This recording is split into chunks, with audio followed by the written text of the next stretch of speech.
Alright, what's up everyone, Mekkah here, and welcome back to the biggest Fire Emblem character tier list that has ever been made. And we are tiering every single Fire Emblem character in this big ass tier list that we've already been working on for 5 parts. This is going to be part 6. In case you don't know, I put every single character in Fire Emblem in a tier list based on their usefulness within the games. And to decide in what order I'm doing them, my Patreons get to submit characters. So, depending on their tier, they get to submit 1 or 2 characters each. And if you want to support me on Patreon, go ahead and do it, but only if you have the money for it. Thanks a lot. So the last videos have been super long. The last one was nearly 2 hours long. This one is probably going to be around that mark too, because it just takes such a long time to talk about every single one of these characters, put it in the right place, and I don't want to like skip out on any of it. But I might do some changing to the formatting soon to make the videos a little more manageable. The biggest hiccup right now is the rendering of the videos. That takes like multiple hours each, and that really could be faster. So I'm going to look into some changes, but I don't want to like sell short any of my Patreons. You know, I don't want to make it so it takes more time to get to my Patreons. I don't want to like spend less time talking about characters. So I have to figure something out. If you have any ideas, feel free to post them in the comment section and I'll take them into account. So anyway, I'm just going to go through the characters that were submitted right now and thank everyone for submitting them. That way I don't have to do it in the middle of the video and leaves less risk of forgetting. So Orson was submitted by God. He said like, do Orson, and if you can't, then please do Arthur. I was like, you know what, Orson's a playable character, I can tier him. I can find a way to put Orson in the right tier. Or the wrong tier, that's also tradition. So thanks for him. We got Vladias, who submitted Erica and Ephraim. Of course, he's all like Sacred Stones onwards. Last time we did like characters from before FE8, so like FE1 to FE7. And now we're just finishing off the series with everything between Sacred Stones and 3 houses. So Erica and Ephraim submitted by Vladias. The Kiris submitted Dazzler. And then from Path of Radiance, Lazy Bison submitted Ranulf. Gumi Knight submitted Boyd. And then from FE10 actually, submitted by Patreon Potato, we have Nalucci. Lucas submitted Kanigas. Malik submitted Zyhark. Heston submitted Nefany. Riley submitted Sephiron. And yeah, he's playable. There might be some spoilers in this video if you haven't played all these games, so you might have to skip out a little bit. I can't really go without naming Sephiron here, because I mean, you know what his face looks like, but there might be some spoilers. Edwin submitted Ulki. Stuart Graves submitted Boyd. And then we get the Shadow Dragon. Joseph submitted Cord and Roche. I'm going to assume that, you know, Cord is supposed to be from Shadow Dragon. I just assumed it was Shadow Dragon, not New History. So we got Cord and Roche from Joseph. Sir or Sire, it's like S-Y-R, so I'm assuming it's Sire. Submitted Wendell from FE11, the Pope himself. T-Class 45 submitted Tiki. Hugo submitted Lawrence. Right, where was I? Silent Fox submitted Sita. Aaron has submitted Pala. Furon submitted Mcallis. Huntaz submitted Xander. Mu submitted both Kamui, Feeling Good, and May. We got Lucas, who submitted Noma. Breisinger submitted Lucas. That's kind of funny. Crowbats, I'm going to assume that's supposed to be Crowbat or Crewbats, submitted Leon. Hunter submitted Claude, and then Blue Caterade submitted Petra and Hubert. Lazy Bison also submitted Byleth Female, and then Hunty Shurik submitted Sedith. In case it wasn't clear, some people get to submit multiple characters because they're in a higher Patreon tier. So if you want to like figure that out, then look at the Patreon I have. That's why some people are named twice, and some people can only submit 1 character. First of all, just thank you everyone for submitting characters and supporting me on Patreon. It means a lot. Anyway, let's just tier characters. That's what we're here for, right?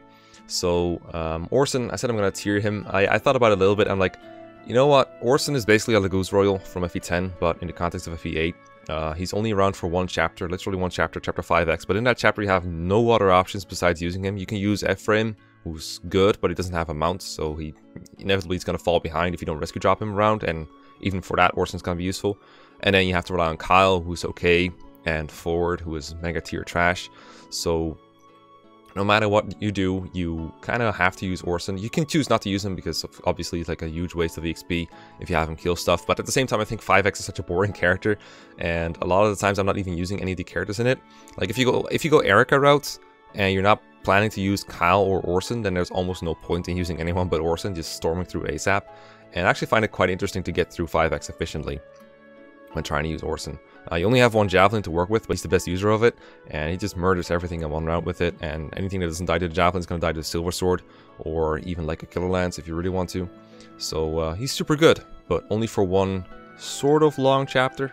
It's not that long of a chapter, but at the same time it's like kind of a cutscene that you get to like move units in, so I don't want to rate him too high.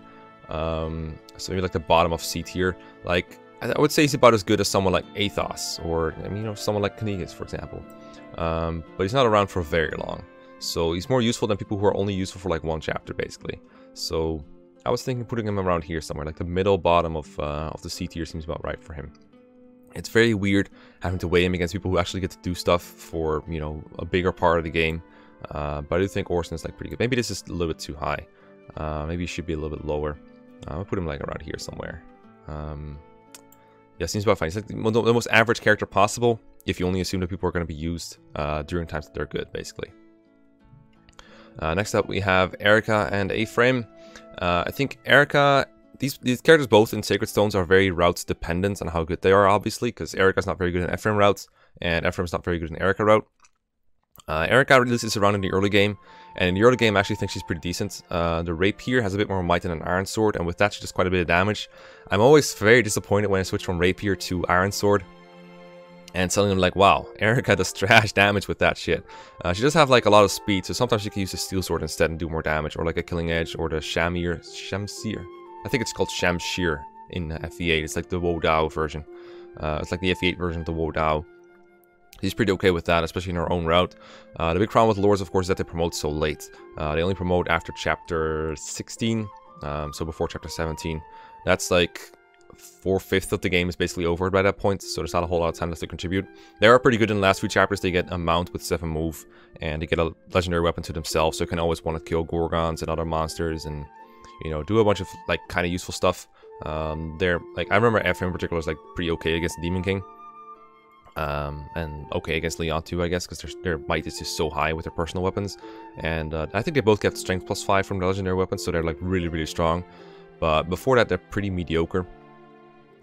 Especially Erica. Erica really suffers from being sword locked, having no mount or anything. There's no good one-to-range swords in FE8, and it's a very enemy phase based game. You really want to have access to like javelins or hand axes to kill enemies there. Something like a gargoyle, for example. Erica can barely 1v1 those. So in a chapter like the Satellite chapter where he joins, she's just kind of even in her own route. And in Ephraim route, she's just not around for the entire mid game, and when she returns, she's mediocre for 2 chapters, and then she promotes, and she's like okay. But even once Erica rejoins in Ephraim route, she's just not that good. I honestly don't even deploy her a lot of the time, especially in Iron Man's, because she can cause a game over. But even outside of that, I think she's very good. So okay in Erica route, and then pretty terrible in Ephraim route, honestly, besides like early game utility. So I would honestly say Erica as like I would say I would put her in D tier for Ephraim routes, honestly. I think she's that bad. And Erica route is like C tier if I'm being generous, so bottom of C tier, I guess. I hate it. Like, I hate it, because I think Erica looks kind of decent sometimes, but when you think about it, she's really kind of trash. She's really not that good. I don't know where Lyn is going to end up, but yeah, she might be worse than Lyn. She might be a little bit better than Lyn. Maybe like a slightly better version of Lyn. They have like a lot in common, but, you know, Noma kind of sucks. Then we got Ephraim. Ephraim's combat is like much better than Erica's. He's a much better weapon type in lances. I think that's one of the reasons people like him so much is, first of all, his attitude, and then just the fact that he uses a different weapon than swords is just such a huge breath of fresh air. It's the same reason why people like Hector so much. And Hector's stats always just call him a Raven with lances, because he has somehow, he's gotten away with good bulk and good strength and speed. Not something a lot of units get to have both of, but he does have it. And then his personal weapon, the Radian Leaf, is also like super good. Turns out when you get a personal weapon that's effective against armorers and cavalry, it's pretty nice when it's also doesn't suffer weapon triangle disadvantage against a lot of things, and it actually one-shots like armor knights in his joining chapter and stuff like that. He one-shots cavaliers easily. Sometimes he even one-shots and doubles often enough because he's like fast. Stats are just super good. And in Ephraim routes, he is probably your best foot unit combat-wise. He can use javelins if you need him to. It doesn't one-route with him all the time, but once he gets fast enough, he can like double in one round like mages and archers. And when he doesn't need one to range, he can use the Radiant Leaf, and it has like 45, 46 uses. So it's not going to run out before it's not relevant anymore. And then when it's about to break, you're probably going to get this all legendary weapon anyway. I can't think of a better foot unit combat-wise. Of course, the lack of a mount hurts in the mid-game, so he's still not like the best unit ever. But goddamn, he is strong. Let me see what other FE8 units I got up here somewhere. I don't see many here. There's like a lot of like really good units in FE8 and a lot of really bad ones. And not that many FE8 units have been submitted when I look it over. So I'm trying to find like a point to orient myself from. We got Dussel over here. I think I'd say he's better than Dussel overall, considering his higher availability. And Dussel has some speed issues. Of course, there's like a lot of advantages that Dussel has, but I think Ephraim's advantage is way heavier. So I'm gonna put him above Dussel definitely. And honestly, I would put him in A tier. I think I would say like the fact that he's force deployed is kind of nice too. Sometimes it means you can't change the starting position, which is unfortunate. But at the same time, you can't change. It means you don't have to give up a deployment slot for him, is my point. So I'm gonna put him like around here. I think he's pretty good. I honestly think it's better than Guiding Alm 2 or than Echo's Alm 2. But maybe Alm should just move down a little bit more. I don't know. Either way, I'm gonna put Ephraim like up here. By the way, I am planning to revise the tier list a little bit. I talked to Don for a little bit, for example, and he's like really disagreeing with that Fiora placement and my Heath placement and a couple of other things. So what I'm gonna do at some points, I think, is when it's done, or like when I'm not taking submissions for a second or something, like I'm not doing new submissions, I'll just like go over the tier list with Don and he'll be like, all right, this unit needs to move down, this unit needs to move up, and we'll just discuss it a little bit. That is something I plan on doing, but I don't know when I have the time for that. I still want to keep up with Patreon submissions as much as I can, but that's something I plan on doing eventually, and maybe not with like just Don, but other people too. So just thought I'd throw that out there. So next unit submitted is Dazzler. Dazzler's pretty cool in some ways. It's kind of funny. Most people don't really like him as a unit, which I understand. I think he's like a funny, it's like haha MIX kind of stuff. But you know, his class is pretty good. You know, Berserker is a pretty good class in GBA as long as you don't mind the fact that he's not mounted. Being able to use axes, having one to range, and then having crit as well is super nice. Means that sometimes he doesn't double. Okay, I don't know if you guys can hear the seagulls, but they're going crazy outside my window. Shoutouts to the seagulls. The high crit on Dazzler is like super nice. I don't think you have access to killer axes in the mid game of FE8. I think you can buy them pretty late, and I think you might get like one somewhere along the way, which kind of sucks. Because without a killer axe, he's not reliably critting, and the battle axe doesn't have enough crit on that to rely on that. I don't think there's any other axes that really let him crit reliably. And the fact that he doesn't double means he kind of has to rely on crits to one round sometimes. Sometimes he can one-hit KO, depending on his attack power. He doesn't have access to silver axes right away, or the brave axe. So really he needs his raw attack, but his raw strength is really good, so sometimes there will be some things he can one-shot. He can walk on peaks and on like oceans and stuff, which gives some like random utility.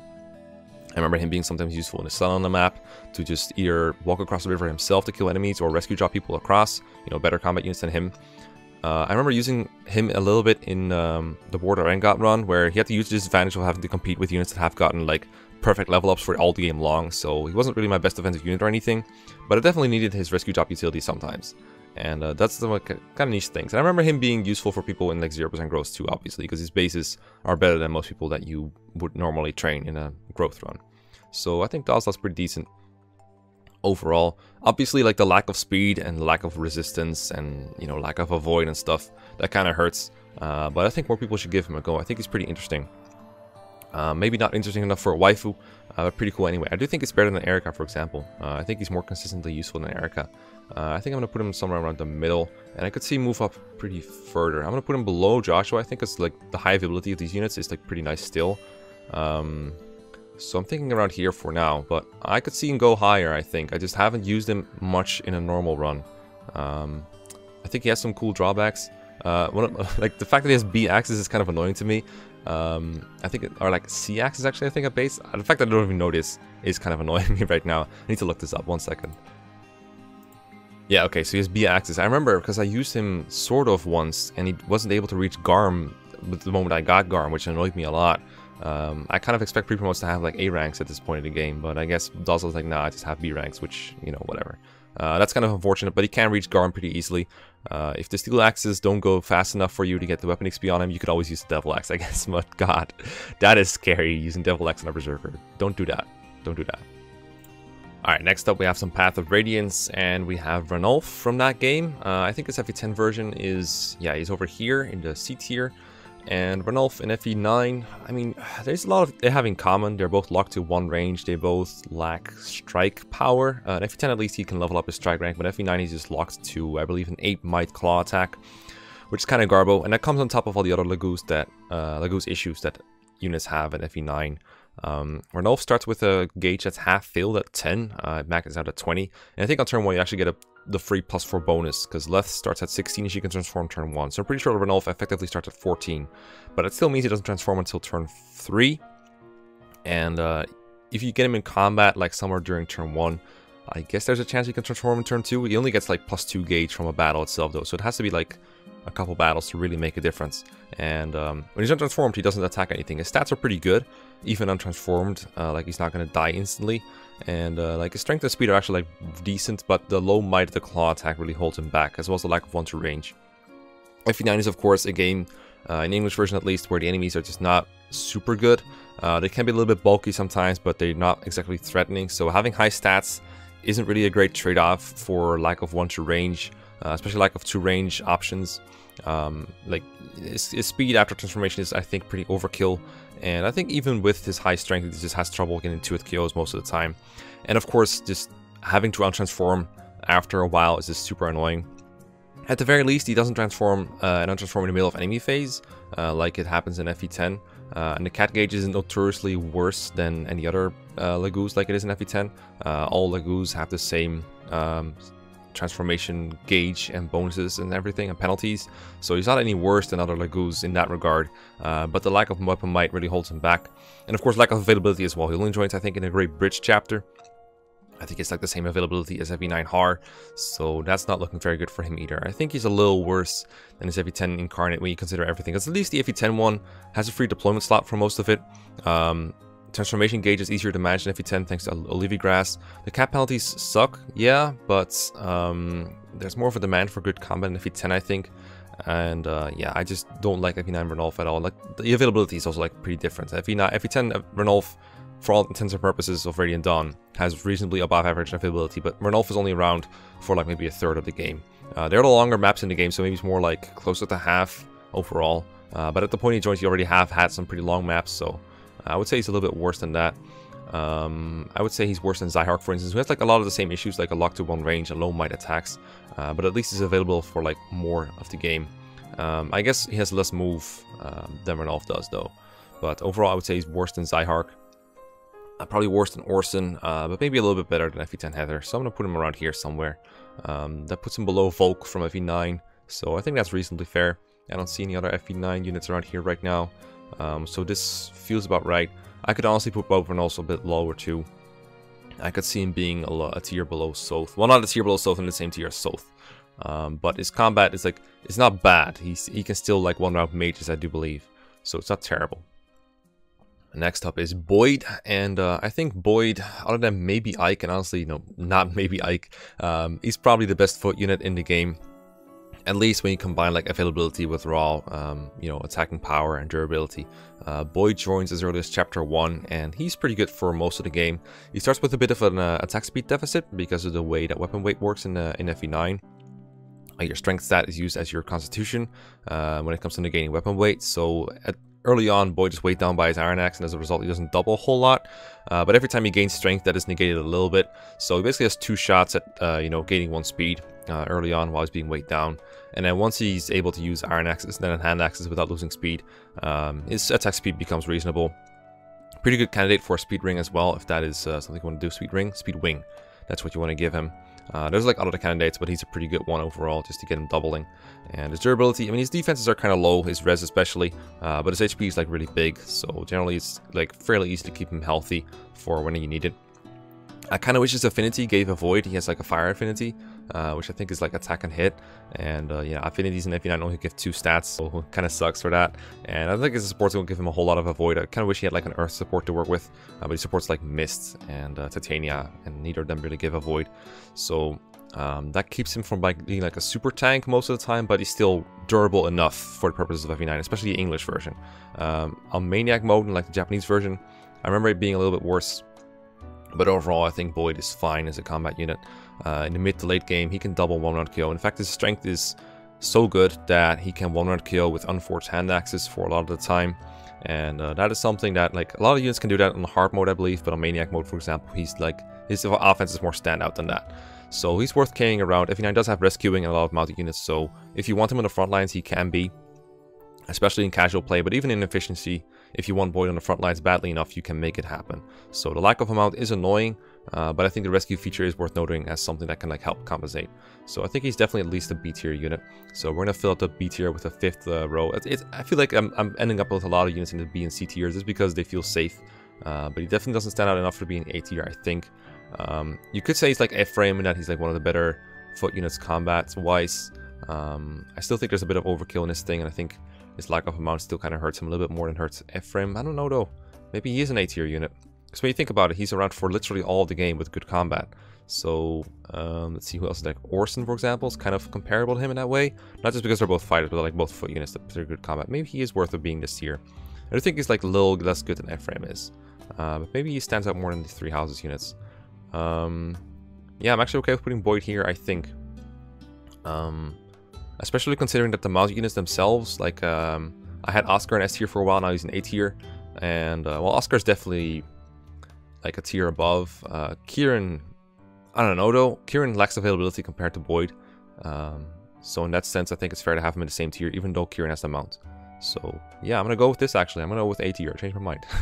There you go. FE9 Boyd, A tier. Let's go. Radian Dawn units, we got Nelucci. I'm old. I love that that became a meme. I actually went through the script to check, and like basically every single line, like 9 out of 10 lines by Nelucci just mentions something about him being old. He's an awakening character in Radian Dawn. Comment-wise, it's kind of funny that the things that he does are like so unique and weird. He joins at like 2 prologue, where it's like a chapter on the timers. You don't really care about his combat. You just want him to like hurt wyverns a bit, so that other units can pick up the kills, especially Marcia, if you're gonna give her some XP. Other than that, not a whole lot of purpose to him, especially once hard joins and just starts destroying everything. You can, theoretically, between his joining chapter and the other part 2 chapters he's in, there's like 2 of those, you can get him to S rank strike, actually, from base. He starts with A, so if you just double attack with him enough and transform him early every time, you can get to S rank strike. It's going to take like quite a bit of Lagu stones or Olivia grass and attention from Leanne, but he can do it, and that's pretty funny. It's not really worth it, because after part 2 he's not around until part 4, and even part 4, I think even with S strike he doesn't 2-hit kill most enemies, and he has all the issues that Lagus have, no 2 range, and still have to manage the transformation gauge. There's Lagu's gem that you can use in the desert chapter, which I think is where most people would send him, because he is a flyer and he has like confrontations that he doesn't have outside of that route, so you kind of want to send him there. I mean, the fact that he's a flyer with Kanto is like worth mentioning. Obviously, it's super nice in some of the chapters, so that works, but his strength is just so low and so garbo. He has Wrath, innate Wrath, and you can't take it off him in part 2. So if you get into low HP, which you can do like by not transforming him on purpose and like making him see some combat, you can get some funny combos going. I've seen a run of someone clearing 2E in 1 turn, not by using Har with the hammer, but by using Nelucci instead with a Wrath crit. That was pretty funny. You can set it up so that he counters Ludwig, forces Ludwig to go at 1 range. So that is pretty funny, actually. So overall, I would say Nelucci is not a very good unit. I would say like a D tier is mostly being generous. One of the better G tiers, probably, just because he's around in a couple chapters with no alternative options. So around, like, I think he's better than these units, actually. I think I could put him at the top of D tier. He's pretty garbo, but at least he's garbo with free utility. I don't feel comfortable having him in here with like these somewhat decent units. I don't think Nelucci is like good enough to be in C tier, so I think the top of D tier is like kind of fair for him. So next up we have Knigas, the Radian Dawn Lagus Royal, and I think the first one we're doing besides, actually we have Tibarn on there somewhere, but Tibarn is different. Tibarn is actually around for part 4, and Knigas is not. Knigas is only around for the final chapter, the final tower, if you will. 4E1 to 4E5, it's 5 maps, but I tend to count them as less because these chapters are mostly short, especially 3 and 4, well, especially 2 and 4. Are very short and very insignificant for combat. 1 is pretty long, and 3 can be long. It can also be very short, but doing it quickly is a bit harder. And the last one he's pretty good in, but it's also pretty short. So, I mean, it's really hard to exactly get in words how overpowered Knigas' combat is. He has, I believe, the highest strength in the game, period, besides Gifka. And he has enough speed to double pretty much every enemy that matters. And at least in normal difficulty, you can get him enough bonus experience to where he can actually double Auras, I believe. Maybe he might need Azir's help for that. I might need easy mode bonuses for that. But the point is, there's not going to be anyone stronger on offense. And even on defense, he's like super bulk. He's like 70 plus HP or something. It's insanely hard to kill him off. Even red dragons don't do much to him. White dragons, I think, can kill him. But like mortal enemies, basically like the... you know, the generals and halberdiers and stuff like that, they just can't kill him. He's, for all intents and purposes, he's basically invincible, and he's going to kill everything in 2 hits, and he doubles everything that matters. He's stupidly strong. I love using Knigas. It's like a reward for getting through Radian Dawn all the way. Just use him. A lot of people don't like using Laguz Royals in the tower. Personally, I think it's one of the most fun parts in the game, but I understand why people wouldn't like it. But obviously, he's there as like a kind of a Goto-like character to make sure you're not screwed over by how your armies turned out. You know, perhaps someone died that you put a lot of XP into, and as a result, you might have some more trouble with the final chapters. But I just use him as a cheese option. Even if I have other good units available, I just like using Knigas a lot. I like using Tabarn as well, and Nyla, all these like super overpowered royals. Their one drawback, of course, is the lack of 1-2 range, or mostly 2 range. Being unable to counter like archers and dragons can be kind of annoying at times. They can't counter spirits either. Not a very big drawback considering how player phase heavy these chapters are. So I don't really count against him too much. I think it's more important that he just 2-hit KOs generals from base. Does that mean we just put him all the way up in the S tier? No, because availability is a thing. I said earlier, I think I could compare him to like Orson. I think he's better than Orson because as minimal as the endgame chapters are, they're not, you know, combined they don't make for one chapter. They're a little bit more than that. And Knigas is still like a standout unit, even among Radiant Dawn's best. So he's definitely going to go above Orson somewhere. But I'm having trouble coming up with like a reason to put him higher than C or B tier. I do think he's a tier below Tabarn because Tabarn also has 2 chapters in part 4 that outside of endgame, and he flies and he has all these other positive aspects to him that Knigas does not. This seems a bit reasonable. Somewhere around Dazzler, I think a little bit better than these like below average units. Like a lot of these units are just not very good. Around Vida's level seems appropriate for him. I think he stands out more than Vida. I'm gonna put him above Ford just because it's Ford. I'll put him at like the top of C tier. He's super good, but only for 1 chapter, and that is you know, in a game as huge as Radiant Dawn, he's like a very tiny percentage of the game that he's available for. But that portion of the game, he's super good. All right, let's see what we got next. We have Zyhark from FE10. I think it's Zyhark. I think he actually like tries to tell Mordecai how his name's pronounced, but I forgot what the wrong and what the right pronunciation was. Zyhark or Zyhark. I think I got his FE9 version in the C tier. Yeah, up here. The FE10 version is very different. This time he's a pre-promote. He joins in part 1 in 1-6, I want to say. He's around in 1.5, but he's an NPC, so basically 1.6. And he joins as like a very capable offensive unit. Somehow they put like a bunch of really good swords in part 1 of the Dawn Brigade. They have like a Brave Sword, Zyhark's own Killing Edge. I think there's like one more sword that I'm missing here. And even without those swords, he can generally just 2-hit kill a lot of enemy types. And even if he's not 2-hit killing an enemy, he has so many ways to get the kill anyway. He has a boosted crit rate. He comes with the Adept skill, which, you know, you can't take off him. But that means you can't put it back on him without it still like having free capacity. So he's a better user of Adept than most people just because you can combine it with more other skills. There's still other candidates for Adept, but he's still one of the best ones for most of the game. And the Dawn Brigade in particular don't really have many good candidates for Adept to begin with. There's not many other fast characters that want to make use of Adept. So I think it's generally good to keep it for quite a while. I could see transferring it to Ground Mercenaries, but generally I think Adept is pretty solid on him. One thing that people like to do a lot is in part 3 they give him like Resolve and make him like a dodge tank against the Laguz Tigers and Laguz Cats and like all the other enemies you find there. I haven't made this build properly yet, so I don't know exactly what the hit rates are, but it's a little scary because regardless of how much avoid you have, Laguz in part 3 have insanely high hit rates. So I think in order for this to work, you have to combine it with like a really high earth supports, and those can be hard to do if you're playing semi-quickly. He can get an earth support with Volug or Nolan, or if you're weird, Fiona, and that will give him probably enough avoid to reliably stay alive and use Resolve to dodge tank against those Laguz, as long as he's like in the forest. But this is kind of tricky, especially in like 3.13, where there's no terrain to hide in. There's no forests like in 3.6, and you also have to contend with Ike's 3 leadership stars. That's super hard to deal with. I think you might actually face too much hit and be likely to die, so it's very risky to use resolve tactics. And if he doesn't use these, I'm still worried about his durability, because in part 3 it can be hard to control how many enemies Zyhark is going to face. If you put him on a choke point, generally he won't 2-hit KO at base, but as I said, he has a lot of chance-based procs that he can activate. Besides the ones I already named, he could be tier 3 and have Astra, depending on the mode you're playing. And that can put him in danger, because if he faces too many enemies, there's just a chance he dies, and like the Lagoos have such high hit, it's not unlikely. And the other problem, I guess, is that he doesn't have great 1-2 range. There's some wind edges available, but wind edges are kind of bad, and they're probably not going to 2-hit KO like Armor Knights and stuff like that. So in a chapter like 3.12, it might be tough for him to get kills. But you kind of have to use him in 3.12 unless you're soloing the whole thing with Jill, because you don't really have many better options in the Dawn Brigade. I guess Nolan can sometimes double. But either way, he's one of your few good options in the Dawn Brigade, but even among them in part 3, he's never really stood out to me as like particularly good. And he still has to play some catch-up in part 4 to be like an endgame viable unit. I'm not saying he's bad, but I find him like a tad overrated past part 1. In part 1 though, he functions as like a pretty good pre-promote. I think he's got roughly the same statistics as Soth, for example.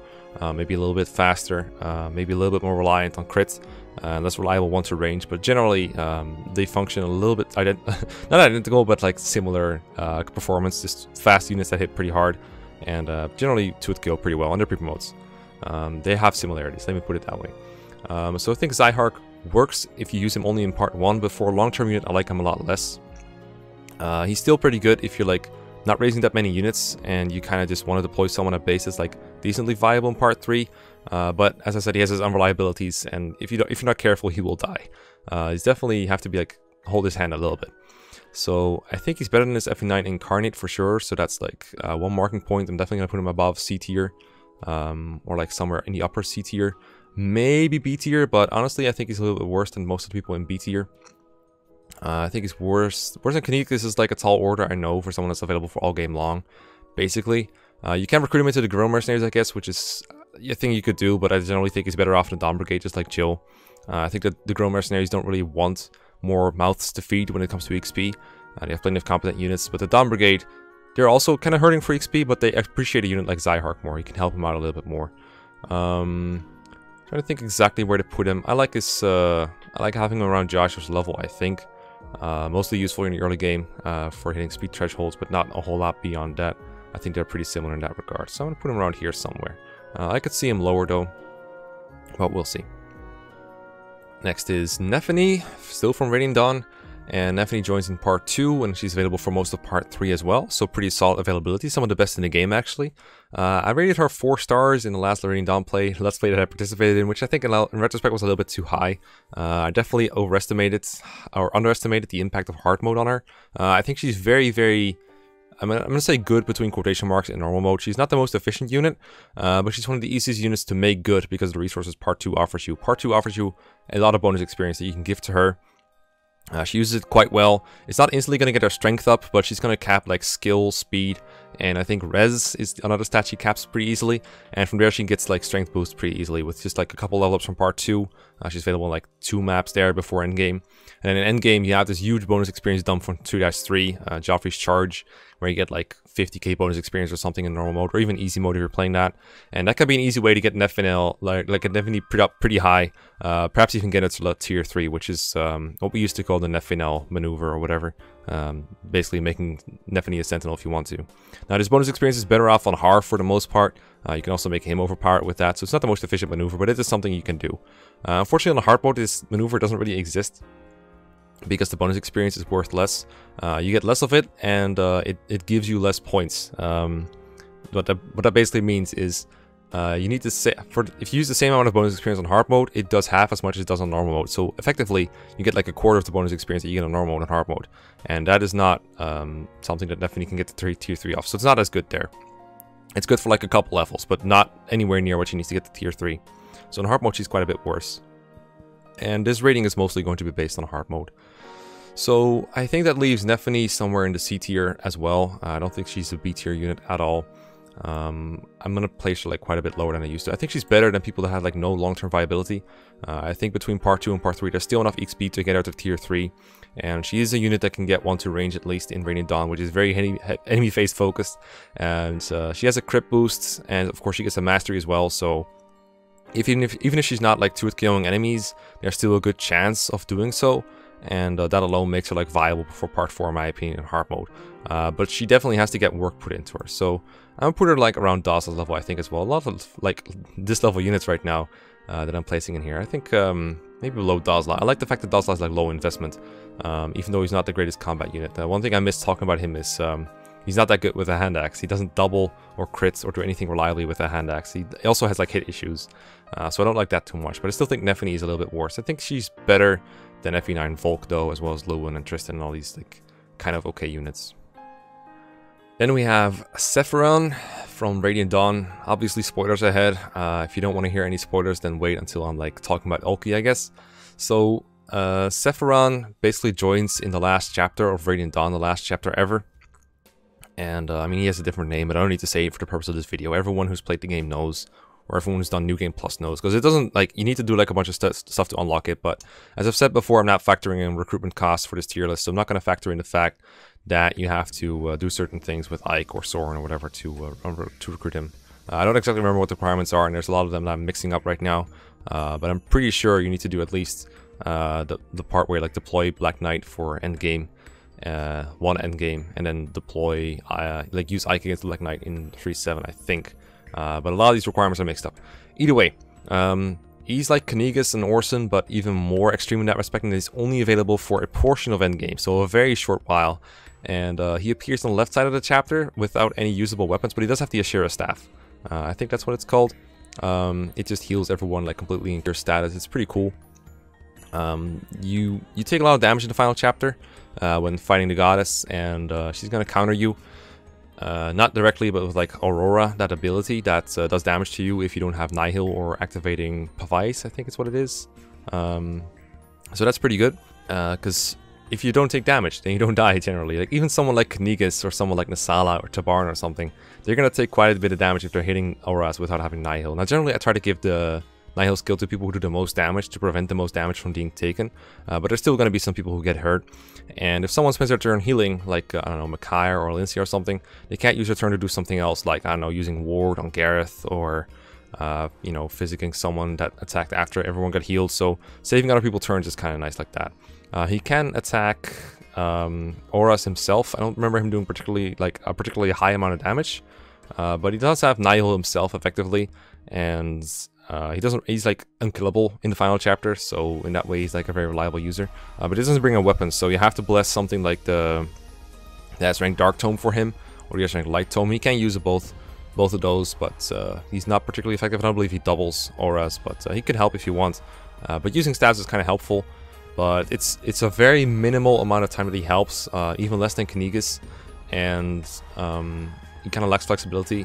One other thing you could do is give him a long-range tome. That could also help. You could use like a purge or something, but these are like very, very niche uses.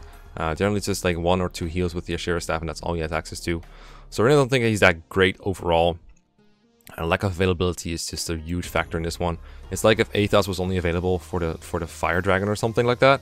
So I'll put him like around here somewhere. I don't think he's that great. He's like greater than people who just absolutely suck, I guess, but not a whole lot other than that. Yeah, around here seems about fine. I don't know. This guy is super hard to tier because he's only around for like 2 turns in the whole game. That's not a whole lot, but it's worth more than like a bat unit, I say.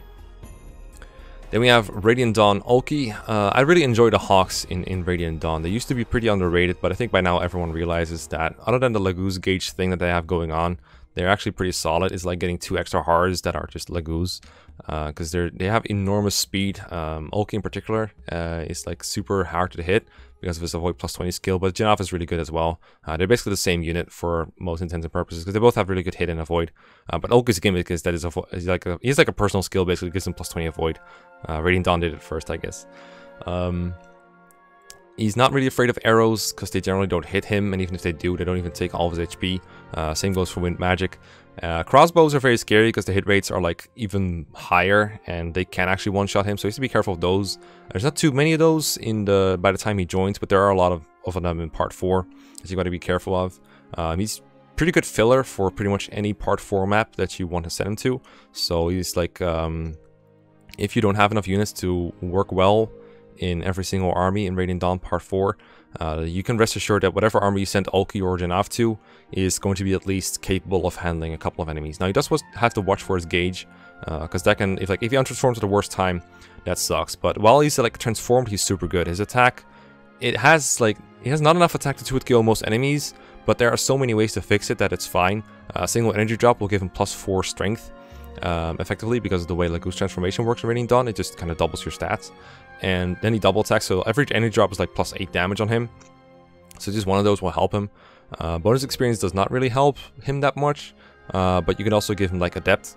Trying to get his strike rank from A to S also helps, give him extra might as well. I think S rank strike Ulki will generally 2-hit kill most enemy types. Maybe not generals, but pretty much everything else. And Janaf, I know Janaf is not on here, but he's kind of like the same person. Janaf is actually closer to 2-hit kill most enemies. He's even like able to 2-hit kill some on base. Ulki has some more issues, but I generally think Ulki's like really good. It's just the chapters that he joins in for like Radiant Dawn. The chapter he joins in exactly, the 3-7. The swamp map is like his defense chapter. It doesn't really matter how much enemies you kill. Everything you do is just kind of self-improvement. So that map I don't really count for much, but the chapters after that, he's like very versatile. It also helps that he has access to Raisin in every chapter that he's in, or Liane at least. So it's easier to get his gauge up through a Leafy Grass without missing crucial player phases. And he can also help with like rescue dropping or shoving if you want to. You can build a support with Janaf pretty easily because it's like fast and they have a lot of time to shove each other or end their turn next to each other while using grass. Having Kanto helps a lot, obviously, and just flying. Lack of 1-2 range sucks, of course. But other than that, they're just like solid flying machines. I'd say like the upper C or maybe lower B tier is about solid for them. Let me just distort my whole tier list a little bit. And B tier seems about right, but like the bottom of it, it's not like super fantastic. Maybe like better than some of these guys. I could see him like, usually I think at Radiant Dawn tier just have him like roughly around the same time as Tabarn, because even though Tabarn is like super ridiculous, his availability is a lot worse. So they end up having like roughly the same value for a tier list, weird as that looks, because obviously Tabarn is a lot stronger. I'm gonna put him like a couple more spots up, but I think below Sue is about right. He doesn't have like that much availability during like past halfway part 3, but still enough to where I can put in a ton of work. So I'm gonna put him around here for now. And then while we're doing Radiant Dawn stuff, we have Boyd from Radiant Dawn as well. He's a very different unit in FE10 than he is in FE9. It's kind of crazy. In FE9, he's got that attack speed issue that I mentioned, where he doesn't double right away, but he can grow out of it kind of. Radiant Dawn, Boyd needs a bit more help to get out of his attack speed threshold problems, because he's one of the slowest units that joins on the Grow Mercenaries. If you can get him to double, which on both normal and hard mode is possible and viable, if you can get him there, he becomes really good. He has so much strength once again. He can like 2-hit KO enemy generals with a hand axe. It's like, feels like a deja vu, but in Radiant Dawn it's more significant than ever because there's a lot of chapters with a lot of generals. 4E1 is one of them. The Oliver chapter is another one. There's just so many generals to kill, and Boyd is one of the best at it. Durability, once again, a bit of an issue, but he can get a support from someone like Oscar for Earth, like get some avoid there, or you can like help his attack out by getting a support with Mist, and that will also get you a Spirit Dust for free in I think 3 endgame, so that's why people like doing a lot, and that will increase his attack a bit too. And I mean, part 3 and part 4 and 4E1, a lot of maps have to be, you know, routed. A lot of maps are just straight up route maps, so having a character that has a good enemy phase is crucial. And I mean, Boyd doesn't have a mount, but he has pretty much everything else you need to route a map once you get his speed fixed. That speed, that takes some effort though. It does need like a speed wing to double, and that's kind of hard to come by sometimes because there's a lot of Grow Mercenaries that would like that, a lot of good ones. Har and Titania both appreciate having a speed wing to reach doubling thresholds, and Boyd is so slow without transfers that he would need 2 to double. Either that or like an early promotion or some kind of bonus experience favoring. BXPing his speed up is possible, but I believe he reaches like the point where you can do that pretty late in tier 2. It takes him a while to cap his stats as a warrior, but I think it will cap his strength at least and his HP. So I think speed is among his higher growths if you do that, and then you can beat him up a bit. But it's not as easy as, for example, Titania or Nefany or Mia. It takes a bit more effort, but not so much that I consider it like a huge drawback. And the lack of a mount, I mean, it sucks compared to Hard because he can go everywhere. But in Radiant Dawn, there's definitely a lot of maps where just having a mount doesn't help. There's the Swamp map, I guess, but that one's not a big deal because it's a defense map. And of course, you can also rescue drop in. Again, you have a good Raisin as a hero available to get him further ahead. But there's like other good units that you also want to drop ahead, so there's some competition there, like Ike and Mia as well.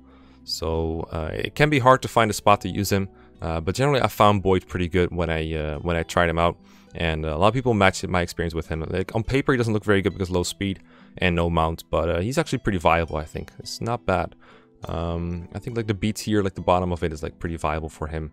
Like around Kyle said, something like that is pretty good for him. Maybe he should be higher than Tiborn. I think he's below Oki. I think Oki's flying is like better than Boyd's combat, but it's like pretty close. I'll put him around here for now. Yeah, I think Boyd is pretty solid overall. It's just gotta work on him a little bit. It's investment, but it's generally worth the investments. Next is Shadow Dragon, and we have Cord here, right here. I mean, I'm assuming that Cord was the intended person to be submitted. But hey, if you want new mystery Cord, then just submit him next time, I guess. In FE11, Cord joins like very early on, so like yay availability. But then he has like nothing going for him, not much. Unfortunately, he's like the only fighter that has E rank and axes, which is super garbo. So he can only use iron axes and doesn't get any of the hit bonuses for a while. He can't use the hammer, he can't use the hand axe. He can't use the halberd when you get... Well, you can use the pole axe when you do get it, because by then you'll definitely have D rank axes. So that one's wrong. But the lack of a hand axe is kind of destroying his flexibility.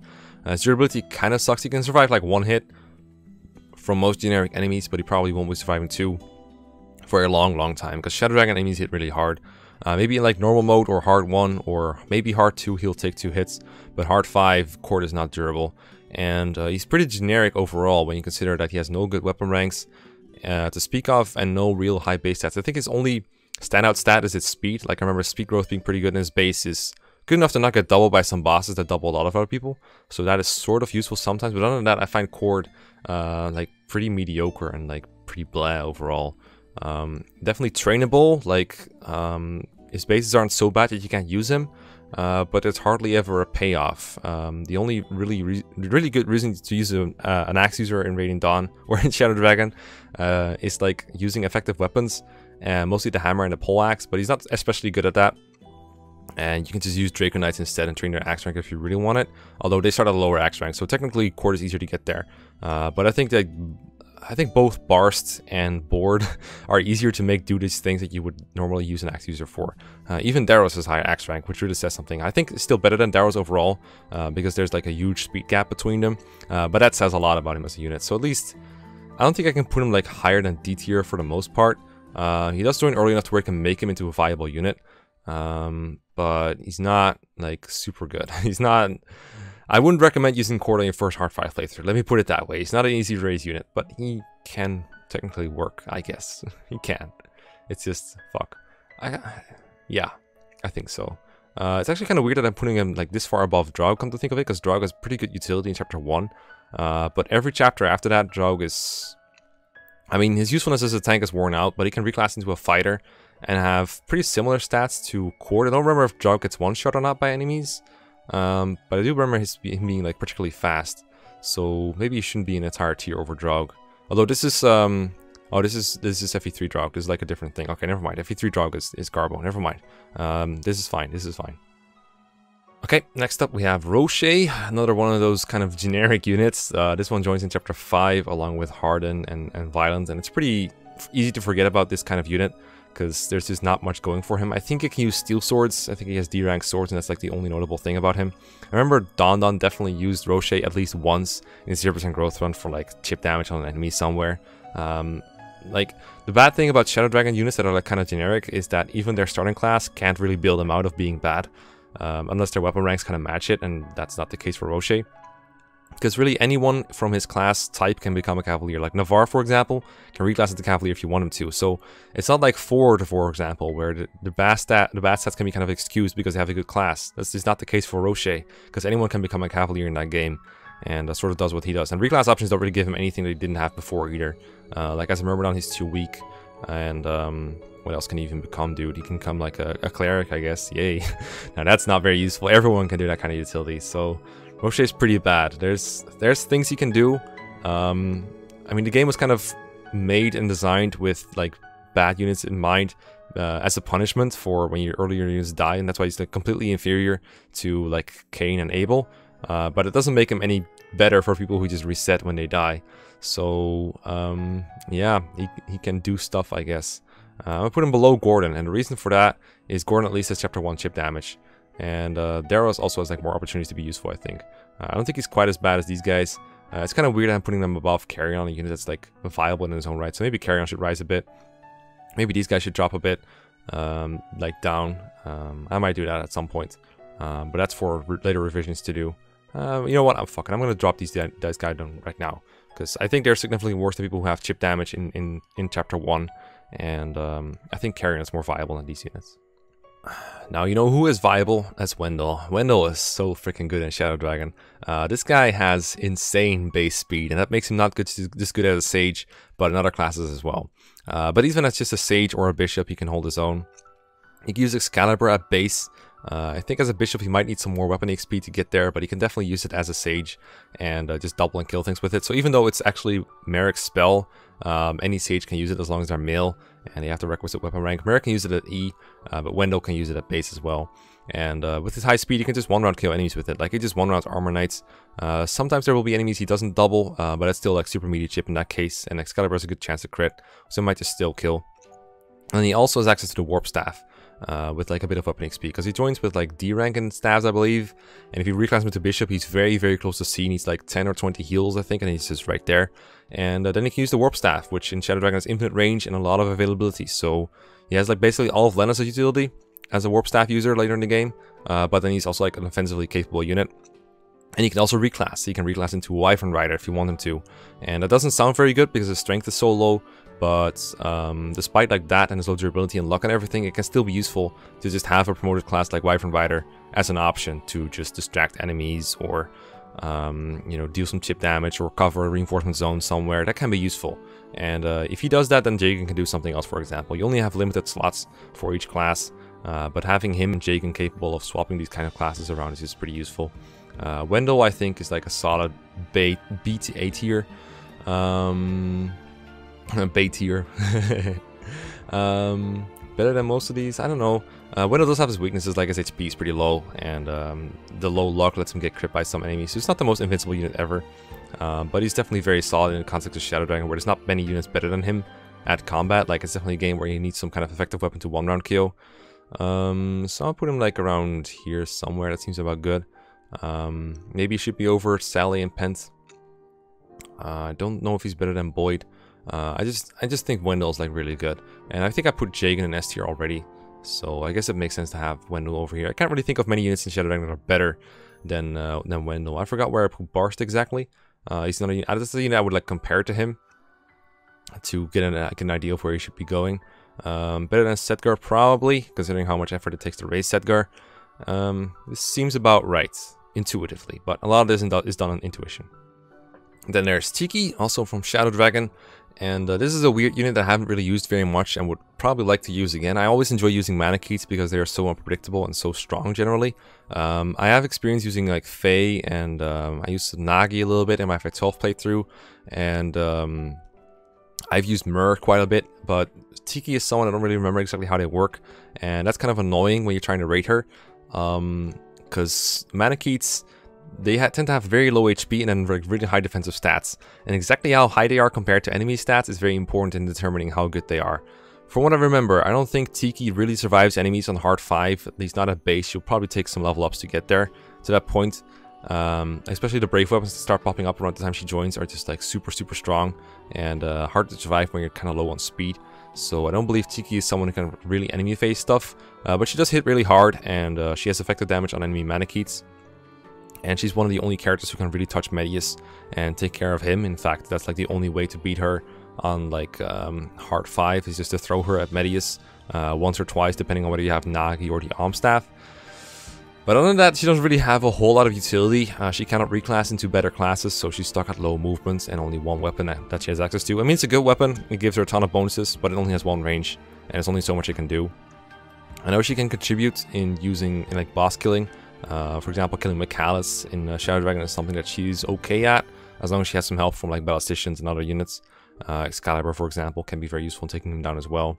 So there are options. There are options for using Tiki, but I'm not super experienced at them. And I don't remember her being particularly good. So for now, I think I'm going to have to put her like C or D tier, because she's also not very available. It's just the final boss killing utility, and that's basically it. I'll put her like the bottom of C, I think. Maybe like around Orson's point or something.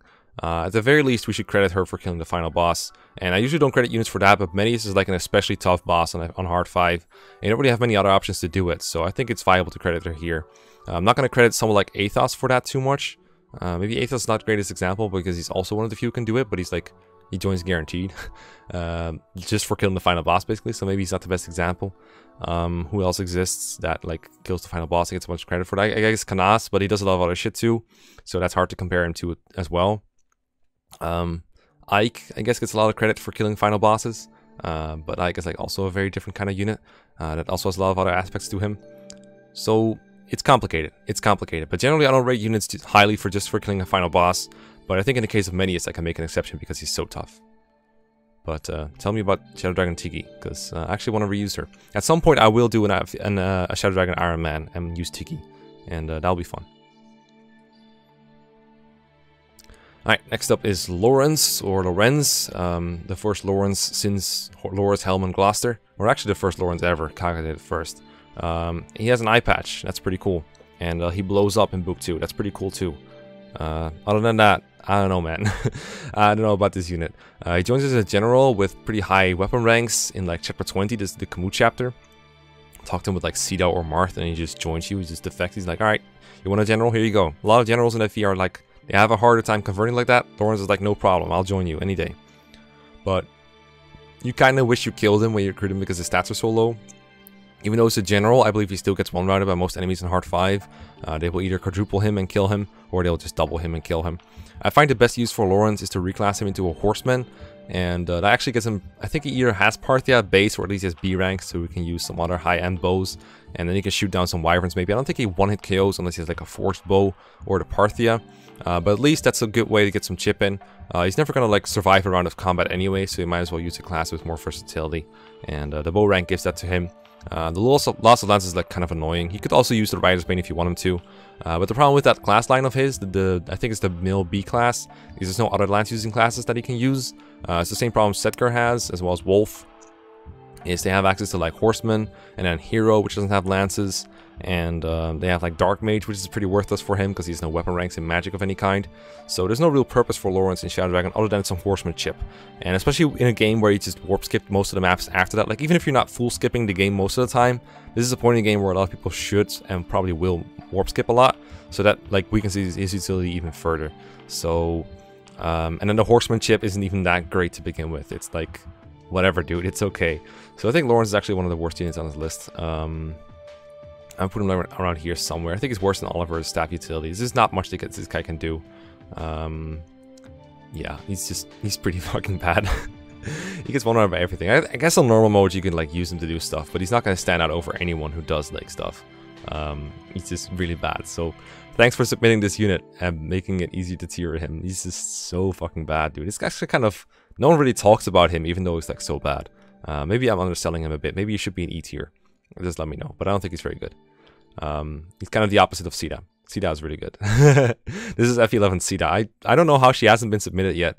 I mean, if you've watched my content for a while and you've seen my top 15 best units ever, then you know that Sita is like instant S tier for sure. One of the best units that the game has ever seen. The FE3 version of Sita is like not that outstanding, but the Shadow Dragon version is the best incarnation of her ever made. And that's all down to the Wing Spear, really. The Wing Spear is so fucking broken in Shadow Dragon. It's effective on every single boss ever, or like maybe like 90% of the bosses. It gives her the ability to 1-hit KO them sometimes, or just 2-hit KO them. And then her speed, she's so fast, she doubles everything. And it's like the highest speed in the game, even higher than Navarre, I believe. It murders everything. Like, Navarre isn't even particularly fast, he just has a fast class. But his base speed is actually pretty bad. Sita has good speed and good speed growth. And her durability is often like, you know, bash. It's like, it's kind of weird to put her in the same tier as someone like Horror or Sigurd, people who just tank enemies after all day. But in Shadow Dragon, you don't really have any tanks to begin with, especially after Chapter 1. People just die in 2 hits all the time. And Sita's durability isn't that bad. She has like 6 defense, I think. Enough to survive a hit from a pirate or something. Not a bow, but most pirates. And Chapter 1, she isn't too great, other than doing some flying stuff and distracting some enemies. But like by the time Chapter 4 rolls around and all the axes disappear from Shadow Dragon and you just have a bunch of Cavaliers and Armor Knights to contend with, fuck, she's so good. You just force the Wing Spear to like +4, +5, +6, depending on what you want to do with it. And then you just one-shot stuff. It's so much fun to do that. And one reason to do that is just having, like, being able to kill bosses in one round. The other is to save durability in the Wing Spear. Because if you have to 2-shot someone with a Wing Spear, she can do that. She can double a Cavalier and just one-run him with a Wing Spear at base. But if you forge it, you only use one use because you're 1-hit KOing. So that makes your Wing Spear last a lot longer, and it makes her kill more enemies. And also, if you're one-shotting people, you don't take a counterattack. So if there's 4 Cavaliers coming at you, you can put seat at the edge of their range, counter one on enemy phase, and then kill another one on player phase. And you'll still be alive, which you can't do if you don't forge the thing. So that's super good. Mid-game, she has the option to reclass into like a Paladin, for example. She can go Cavalier. You can do that in FE12, but not FE11. So you can go Cavalier, or you can go Paladin to avoid the arrow weakness. But before that, she promotes into a Wyvern Rider, which fixes all of her bad points. It gives her access to axes, and then it gives her like a huge boost of HP, strength, and defense, all the stats she's kind of lacking in. We used to really underrate Sita back in like 2012 or whatever. We'd be like, Sita should go mage because her strength is bad, and we should just use magic with her. Thank God we've learned since then that like flying utility is still a thing. Even though there's no rescuing, flying utility is still important. I think it's fair to say that Sita is better than Jagan, even though Jagan starts out better. But Sita does more in the game overall. And in fact, I would probably put her over the 3 houses units. She's just that powerful. Like, she has boss killing utility similar to Asbel, but then also more mobility. And she needs less resources to be good, I think. She's still really good with like an Angelic Robe.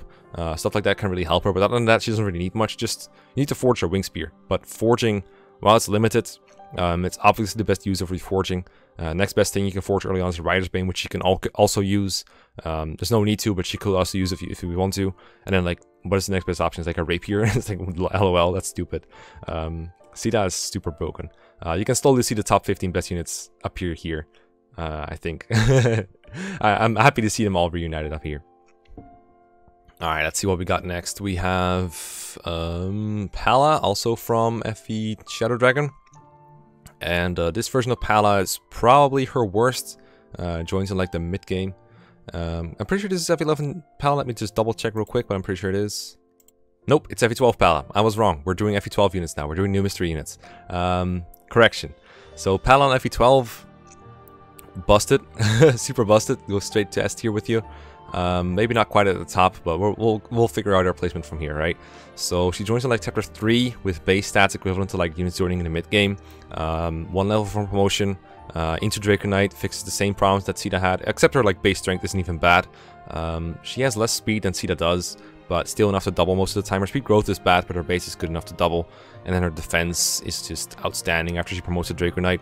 FE12, I've been playing a little bit of Lunatic on the side, not a whole lot, because a lot of it is like dying and resetting and then not playing it for like a couple more days. So I'm stuck at like Chapter 6, for example, right now. Every chapter is a challenge. It's fun to play, but it's really exhausting. Pala is by far the best unit in that game for me, especially since my avatar kind of sucks, so I'm relying on Pala a lot to do like tanking. I've reclassed her to like General and Draconite, and she's probably going to go Swordmaster or Sniper at some point. She has so many options. Draconite is usually the best, but FE12 also rewards going to other classes, believe it or not. Draconite can't do everything because of his low speed cap and everything, so there are things that Pala can do in other classes, and I'm glad she has access to them. B rank lances at base, so she gets like a weapon bonus, might bonus I should say, a bit of a might and a hit bonus. 2 shots just about everything. One of the only units that survives multiple hits. Most enemies in Lunatic just 2-hit KO you straight up. Pala's like, nope, I can take like 4 hits depending on my class. Super, super broken. Definitely a candidate for the S+ tier once it gets up in here. I put it at like number 5 or number 4 best unit up in here. I would argue she's better than Har, just because of how much she carries in Lunatic, but I can see Har being better because he stands out a bit more sometimes. Pala has to contend with Crisp existing as well, for example.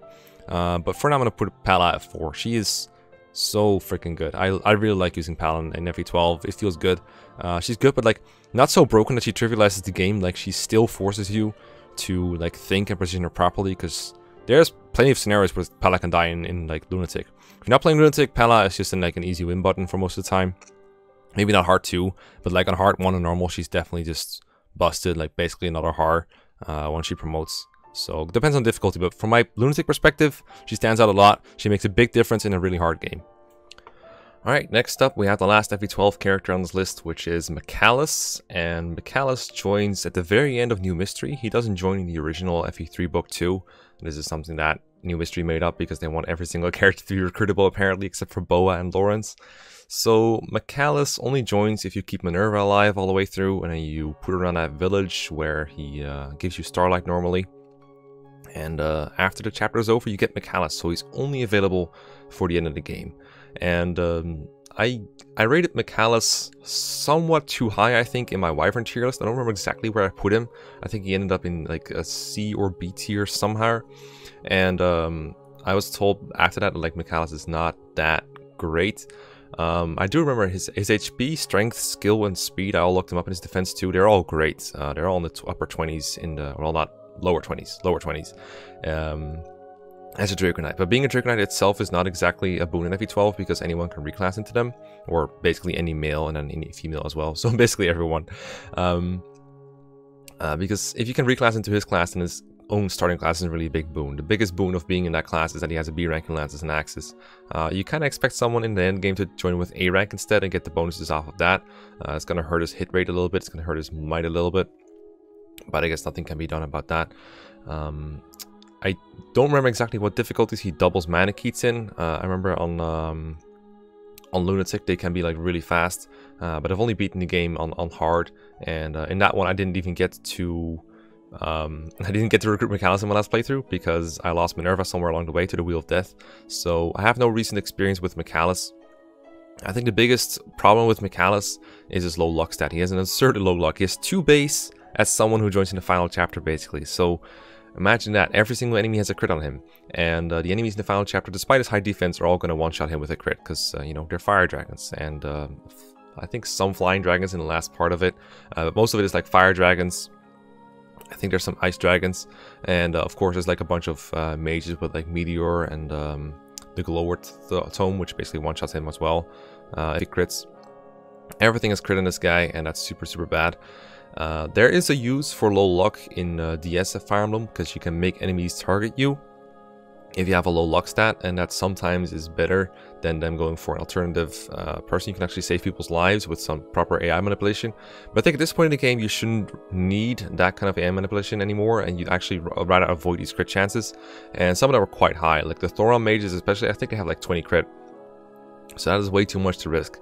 And you know, if a character only joins in the end game, like for the last 3 maps, most of which are pretty short, and then they're not like Athos level, I'm having trouble even putting them in the C tier. I think he's definitely a lot worse than... I think he should be like a tier below Knigas at least. That's my logic here. Even though Knigas is like the top, probably Athos, if I were to tier him, he's going to end up somewhere around here too. A lot of Ghost Royals that only join the end game, like Gifka. I think those are basically C tier as well, considering their lack of availability. And Mcallis is both a lack of availability and a huge risk attached to using him. So I would actually like put him in D tier somewhere. And people who have like 1 or 2 chapters of usefulness for free without having to train them, like Soth, for example. There's maps in FE9 where Soth is more useful than just not deploying him. So in that sense, I think he belongs below units like that. I still think his stats are too solid to like entirely ignore. Getting a unit with that high strength and speed and everything is pretty good. You will have better characters, but you'll probably also have worse characters in those departments. So I don't feel comfortable putting him like in E tier or like the bottom of D tier. What I'm thinking right now is I'll just like put him like below Sephiron, I guess, is fair. Sephiron has less availability, relatively speaking. But when he does join, he feels better, more reliable. He doesn't instantly risk a death or a reset of some kind, depending on whether you reset for Mcallis. So I think this is roughly fair. I could see him a little bit lower maybe, but this seems fair. Next up is Xander from Fire Emblem Birthright. Now, I haven't played Birthright, so I don't know a whole lot about Birthright Xander. I know his defense is like really high, and Birthright is mostly route and C's, so, or kill boss. So having a strong character like him would be really useful in Birthright. If Xander was in Conquest, that would be something else. Because Conquest is like really strong enemies, where if a character like Xander were to join in Conquest, that would be really useful. Just so the base like is really high defense and attack. He would probably have some trouble doubling unless there was some kind of good parabot available for him to be used. If there was someone who gave him like speed, like I don't know, Charlotte or something, that would probably be really good. But unfortunately he's not available in Conquest, because if he was, I would probably rely on him very heavily if I played Conquest for the first time on this channel, even on normal mode, because it's just such a brain-dead way of killing enemies, and that's like super nice. I remember that when I played for Conquest for the first time and I played in the endgame, I was like, man, I really wish I could almost completely rely on Camilla and Xander to do all the work, so I don't have to do any hard thinking. Right now I'm playing on Lunatic, and I'm thinking that if Xander were to join me, I would be really happy, because Conquest Lunatic is really kicking my butt right now, and I'm really desperate for characters with both high durability and high power. I think the best one I have in that respect is Corrin, because he's a bit of a dodge tank with quite some bulk to it, but using Corrin risks game over. And then there's Effie, who if she doesn't one-shot anything, that she's not one-running anything, and she's probably getting doubled a lot. My Effie's also speed screwed, so that doesn't help either. So I think Xander would be really helpful to have. Something else Xander has that's really cool in Birthright and would be cool in Conquest and has been really cool for me in Revelation is just perpetual one-to-range with his personal weapon with high might. There are like javelins and like shurikens and everything, but having an actual solid character that can survive hits and actually do one-to-range is just super good. So if Xander were to exist in Conquest like he does in Birthright, like he totally does, I would definitely... I don't know if I'm comfortable like putting him all the way up in S tier. He's like more of an S- than an S+, I think. I think he should be below Corrin and Camilla overall. But I still think he's really good. So I'm gonna put him like around Eris's level, I think. That seems about fair to me. I still think he's super good, and you might think that he should be higher, but I remember him having a lot of trouble doubling. And that kind of hurts for me. I know there's like a pretty high standard to say someone is not doubling when they're doing like everything else better than everyone else, like attack, defense, one-to-range. That package alone is like super good. And I mean, who else is really like one-round killing and surviving the front lines? But the answer to that is probably Camilla or Corrin, maybe. Maybe I'm wrong on that though. Again, not the biggest expert on Conquest or Birthright, which again, Birthright is the game where that Xander is in. I know this for 100% sure because I always do my research. I always know. Next up is Kamui and a bunch of other Echoes characters. Feeling good. Kamui is super nice in Echoes. I've always said he's basically the same unit as Saber is. Sure, he joins a couple maps later, so he loses some availability and his bases are a little worse. His base level is a little lower. But other than that, I think if you give them the same treatment, you'll get the same unit for the most part. Give them both the same weapon and they'll both like kill enemies in the same number of rounds and promote at roughly at the same time. And in a game where when you promote into a new class, you get elevated to their class bases, his lower bases I think are less significant than they would be in any other game. So I think Kamui should at least go in the same tier as Saber. And right now I have Saber in the A tier, so I think he's going to go roughly around here. I will put a couple of characters between them because I do think the drawbacks of Kamui, they should be acknowledged and they should be represented by a couple of units. Like I'm having trouble defending Kamui over Finn and Dagdar. I think the few chapters that Saber has definitely set him apart over Kamui and friends. So moving him like a couple of spots down seems fair to me. But I think Kamui is really good. I'm doing this knowing that I haven't seen all of Kamui yet. The Kamui I have right now in Echoes is pretty blessed actually. He's gotten much better stats than Saber for this time, but I know that's not typical. But mine is like a Myrmidon that's gonna promote to Dreadfighter somewhat soon. I'm playing Act 3 Alm right now, so I'm a little bit behind on Kamui. I know he's like still got Act 4 ahead of him, and I know once he promotes to Dreadfighter, which I will do, he's gonna be one of my better units. And Dreadfighters in general are just super good. One of the best classes in Fire Emblem ever. One of the few classes that can take on mages. Something I desperately wish I had on Alm's route right now, but maybe Grey will get there as a you know, currently a Myrmidon.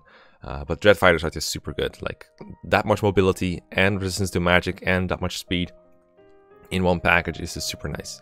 I love Kamui. He's super funny. Then we have Mei. Now, I think Mei and Bowie are very similar units. I don't think I've tiered Bowie yet, but I know Mei is basically the same potential. The biggest problem with Mei over Bowie is that Mei promotes later because, you know, girls promote later for some reason in Echoes. I really hate that about her, because I would like to use Mei. I also liked using Bowie. Bowie got really RNG blessed, and I gave him a couple of fountains. But I don't think that game gives you enough resources to use both Bowie and Mei and promote them both. And I ended up going with Bowie. So unfortunately, Mei has mostly been a chipping bot for me. I like having Thunder at base, but Bowie gets it like super soon as well. I'm comparing her to Bowie a lot because there's not much else to compare her to. I don't think she's as... I think Celica feels a little bit more stronger overall, thanks to Seraphim and some healing utility that she gets. And I guess the countering with the sword is more of a drawback than anything, but it has its option, I guess. And yeah, I don't find Mei to be one of the better units in Echoes, but I definitely give her credit for being around in the early game of Act 2 Celica when she needs the help the most. Once other units join, I generally rely on them more, and I want to give them the XP more. Like, there's more use in investing into, say, an Archer to get a Bow Knight eventually, or into a Myrmidon to eventually get a Dread Fighter, that kind of stuff. Mei doesn't feel like as good as a long-term investment, but I am aware that if you put the same resources into her as I did into Bowie, and maybe you have to get as lucky as I did with Bowie, then she would still turn out like roughly as capable. But I haven't done that in my playthrough, so I don't have a good picture of exactly how good Mei is. But right now she feels like a bit of a filler to me. Someone that's useful for a couple of chapters, but then best ditched afterwards. You can make her a long-term viable unit, but it's not her best interest. So that gives me some Lot vibes, kind of like Lots, and these other units that are like okay long-term. Well, not Orson, but you get the idea, right? Like kind of mediocre-ish units. They're like, all right, but not super good or anything. Not worthy of, I think, the B tier up here. Then we have Noma from Echoes. I use Noma only in Gaiden. I haven't gotten to the point where I recruit him in Act 4. And I do enjoy old guy with beard character joining. I like this kind of character. I think between Gaiden and Echoes, he hasn't changed a whole lot from what I can tell. What I like about him, I believe, is that he has automatic recovery. And he can heal other people, which is something that I have been lacking a little bit when I first played Gaiden for some reason. He joins in Celica's route, and Celica only has... Well, it has Celica as a healer, I guess, and then Jenny with physics. So I guess there's some, but it is nice to have an extra source of healing, I think. I believe he has Excalibur at base, or at least some kind of good spell list to work with. It's just the guy has no availability to speak of, and he's not exactly great against the most dangerous enemies. Like, put him against a Dread Fighter, he'll probably die, and not a lot of other enemies he can take on very well. I remember him being like an okay filler, and alright, but I was never too impressed. Of course, in Echoes, you can deploy just about anyone and make use of them, and as long as you're not like feeding kill after kill to him, he's not gonna like be a drag on your army. He's generally gonna be useful more often than not. So I kind of like him as utility overall, but I'm not gonna put him above D tier because of a lack of availability and because of a lack of sheer utility. So I would say it's fair to put Noma like around here somewhere. I think he's more useful than like complete filler jokes kind of characters. So better than Sephiron and Mcallis, for example, who just have no availability to speak of, but not a really good long-term combat prospect or anything. So maybe like this sort of. This is FE10 Mcallis, who's also not great long-term. Yeah, this seems about right, I think. But he's pretty tough to tier because I haven't used him yet, not in Echoes. Then we have Lucas from Echoes. I tiered Armor Knights before, and back then I put Gaiden Lucas, at least I said Gaiden Lucas was like the best Armor Knight in the series, I think. I still think he's one of the better ones for sure, the only ones he could really compete with, or that could compete with him, I should say, is like Effie from Conquest and Oswin from FE7. Those are like the best Armor Knights, but considered by most people. Lucas is nice in Gaiden, I think, because in that game, movement isn't really something that hurts Armor Knights, because pretty much everyone has garbage movement in that game, at least in the Alm route.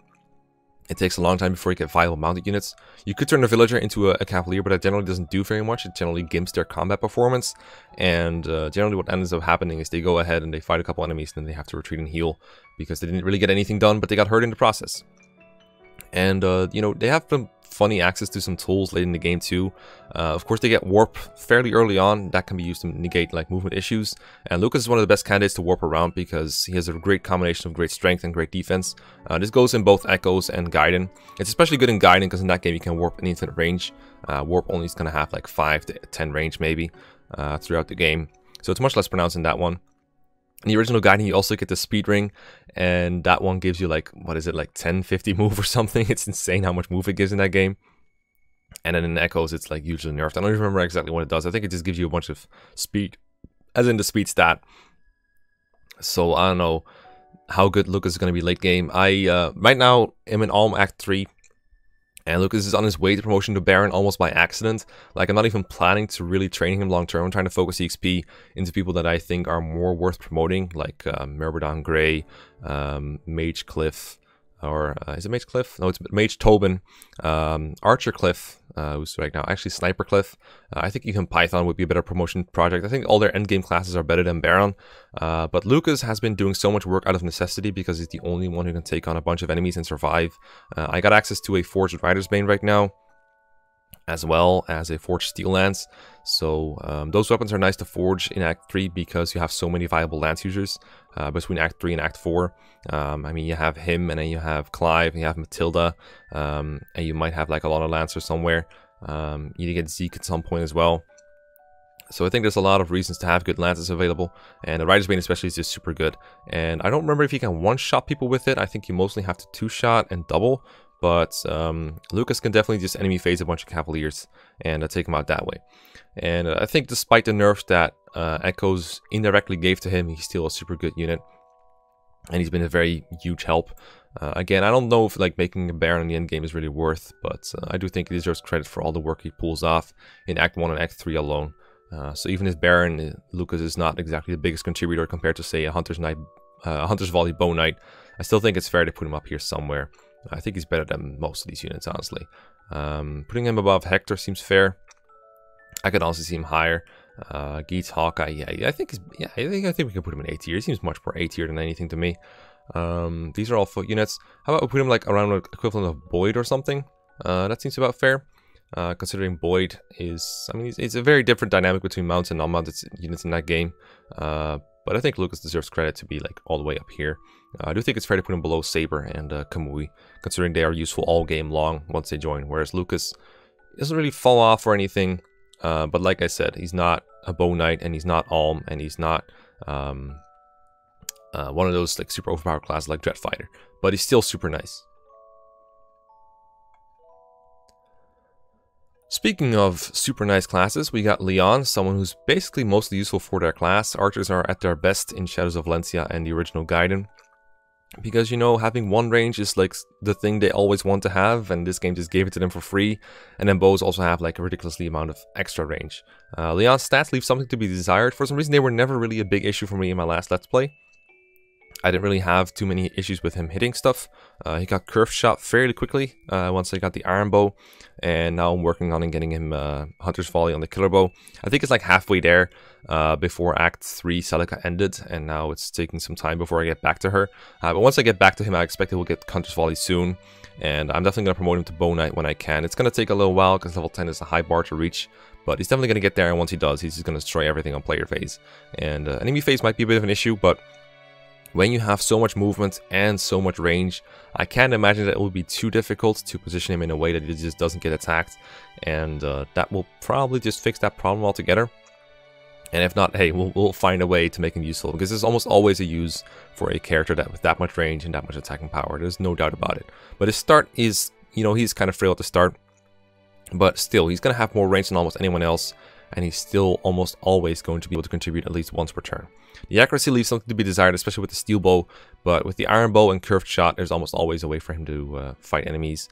I've always also found that in Echoes, archers seem to get attacked by archers a lot. They seem to have higher priority. It doesn't seem to be foolproof. Someone in the comments actually mentioned like, hey, the archers love attacking archers, and I noticed it in like Act 1, but then I couldn't always replicate it later on. But that is a good way to like weaken enemy archers and hopefully kill them on player phase afterwards. He's definitely not going to one-round an archer on enemy phase early on though. So I think that puts Leon maybe not A tier, because the amount of work and the lack of reliability is, I think, a big issue. Like if we could just rate him on his late game potential alone, he would be like S tier for sure.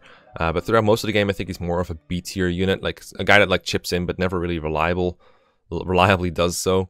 There's really no character like him on a tier list right now. I don't think Python is on here. I don't think he's even remotely the same. Cliff is an archer for me right now. I think Cliff felt a lot more reliable to me than Leon most of the time. I don't know if his stats are supposed to be that much better, or if I just got lucky, or I'm just misremembering. All these are distinct possibilities. I would say I got some other bow knights here. We could put him near those, I guess, even though they're not nearly the same. I think he's better than Aloy. I think he's better than Ike for sure. Maybe not better than Kana. So I'm gonna put him like around here. I got my purple boys up here. I think he's better than Ike and better than Parn, but I'm not entirely sure about these. Astrid is like a different kind of class altogether, and I think worse than Cliff is also fair. So I'm comfortable with this position here.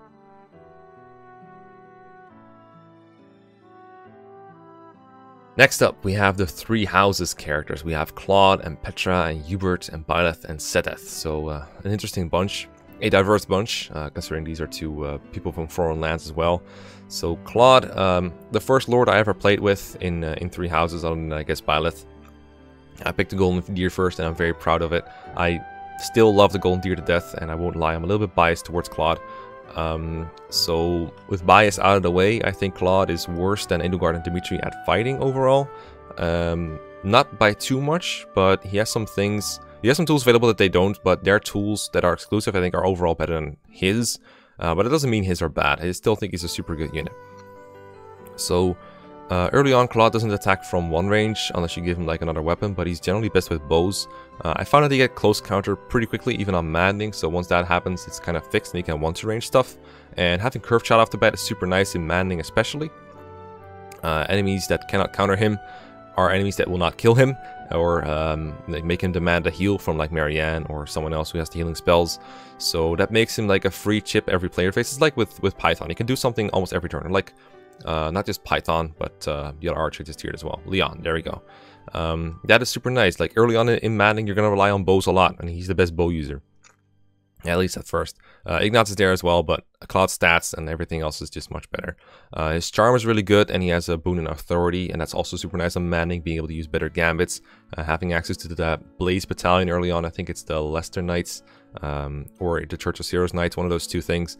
Super nice to have in some situations, like against monsters, or just to disable like a huge amount of enemies.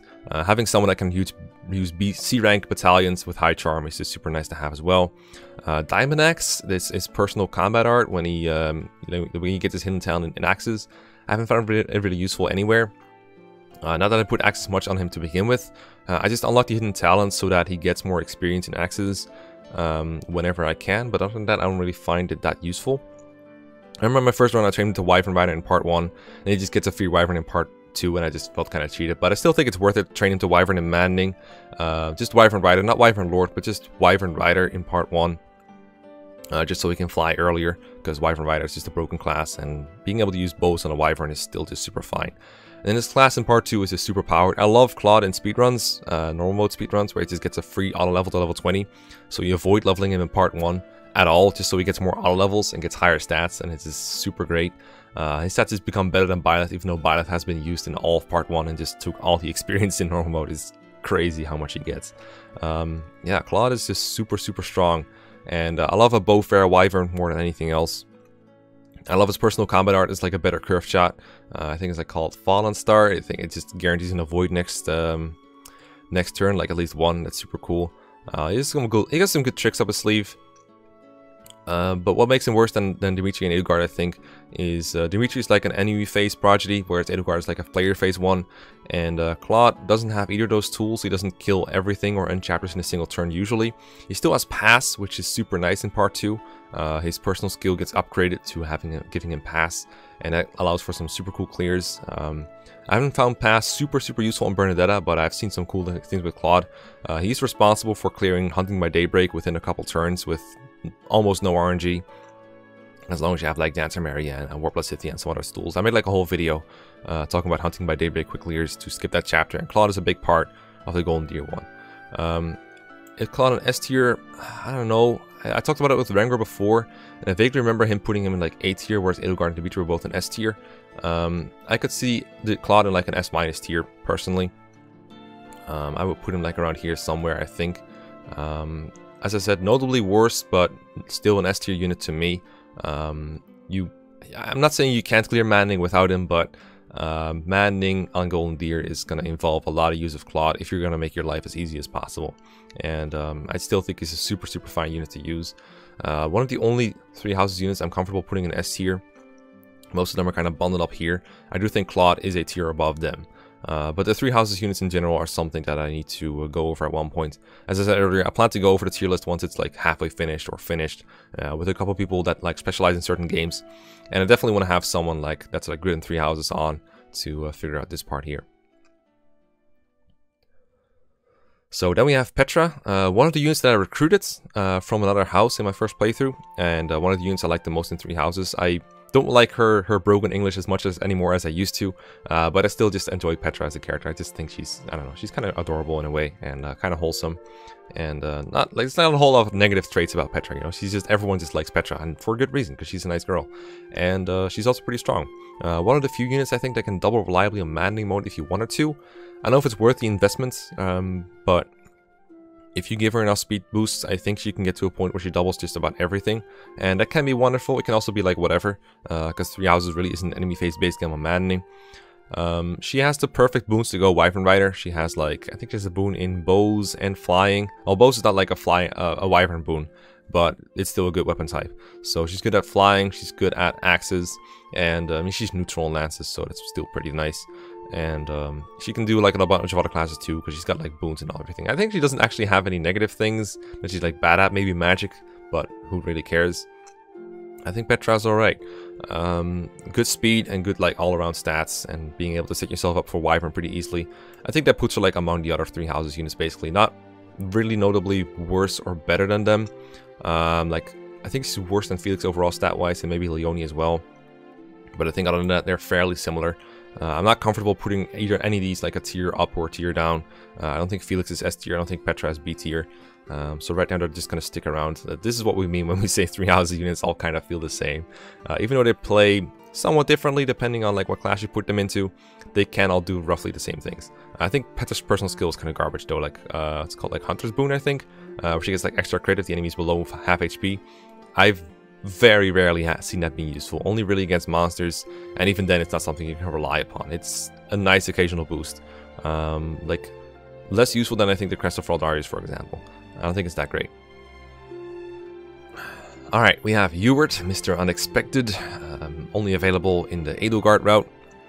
I think this causes a lot of people to just cast him aside if they're planning to play Silver Snow, because they don't want to give Hubert any levels, and they feel like it's a waste of XP. I think you should still use him a little bit, just to, you know, make use of his chip damage. He doesn't have Swarm Z, but he has this other spell that the name escapes me. I think it's Mire Beat that lowers enemy defense. It's actually a pretty useful like seal spell to make enemies like a lot weaker. It's really useful against monsters, and I really like using it in the early game. I also think it's nice to give Hubert a bit of faith training. I know he has a Bane in it, but I think it only needs like 1 or 2 like weapon level ups, and then he can use heal. And I think having a nice amount of healers early on is super nice and maddening.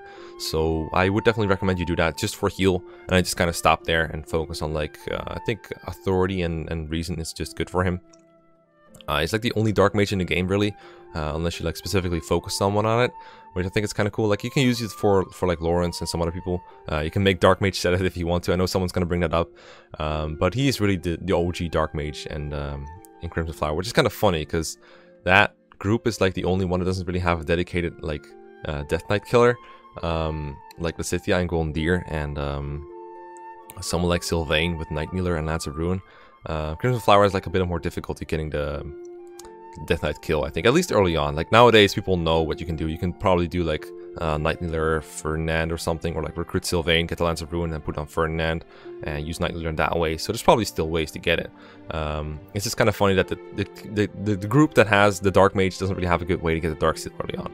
That's my point here. Other than that, I found Hubert like useful for part 1 when you can take your time to take on like individual enemies and chip them down and stuff. He's like super nice for that. But in part 2, I find him much less useful. Part 2, the enemy density is just too high, and Hubert is not a great boss killer, so all the routes, all the kill boss objectives don't really work very well for him. And when you can't individually chip enemies down and just like keep storming at you, I find that Hubert always just has to like take cover and make sure he doesn't get attacked, because he's kind of frail at that point. So in Crimson Flower itself, I don't find him very useful in part 2. but he has his uses. He's got really good authority. I remember his charm not being exactly very high, so even though his personal skill and his high authority kind of, like, it begs to put like good battalions on him, but then his accuracy with battalions is just not very good. So you don't really have like as great high level battalions. Like, you don't get the Dance of the Goddess on Crimson Flower as like one of the few routes where you don't. So that kind of sucks. There's probably still good uses for his high authority though. There's almost always one, but I always find it kind of a waste of a personal skill. I think Hubert is a little worse than most 3 houses units. I'm not sure if I put him a tier below, or, but I feel like he's more of a B tier than an A tier unit. I'm trying not to dock points for his lack of ability in other houses, because that doesn't really like count against the unit in 3 houses, I think. But I do think he's significantly worse than these. I know Rengor's gonna hate me for putting him a little bit lower. I haven't actually asked for his thoughts on Hubert, but I might put him below Lex, for example, I think. I don't know, Hector's level, maybe Soren. This is the part where I like start to feel comfortable. Like, I do think Canas, for example, within FE7 is a better unit than Hubert. Like, Canas does so much more work in run of FE7. You just train him, especially in like part 2 compared to part 2 Hubert. Canas looks like a god. So I do think he's better than Aloise though. So how about I put him like around here? That seems reasonable to me. He doesn't stand out as much to me. Again, I love his early game chip damage. I love early game healing.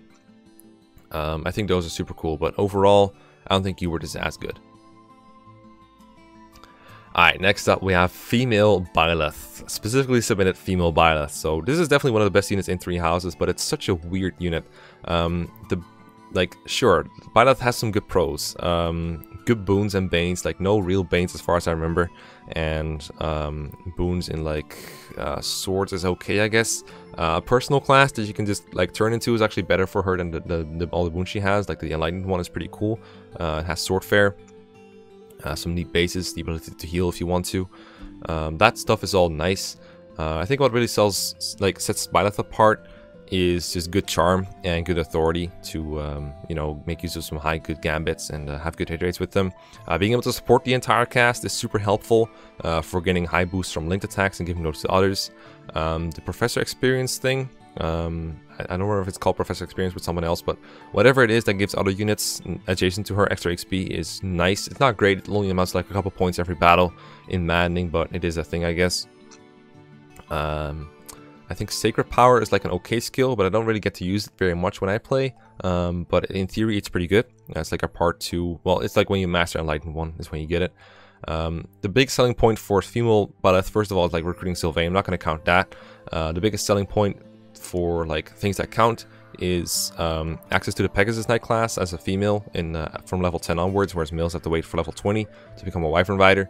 Having a flying Byleth is just super nice for flexibility, makes it easier to make use of her personal skill and just make use of her own skills in battle. Byleth's strength is really high. I think it's only rivaled by people like Dimitri and Edelgard. If she wasn't using swords, I think she'd have the highest attacking power overall, probably.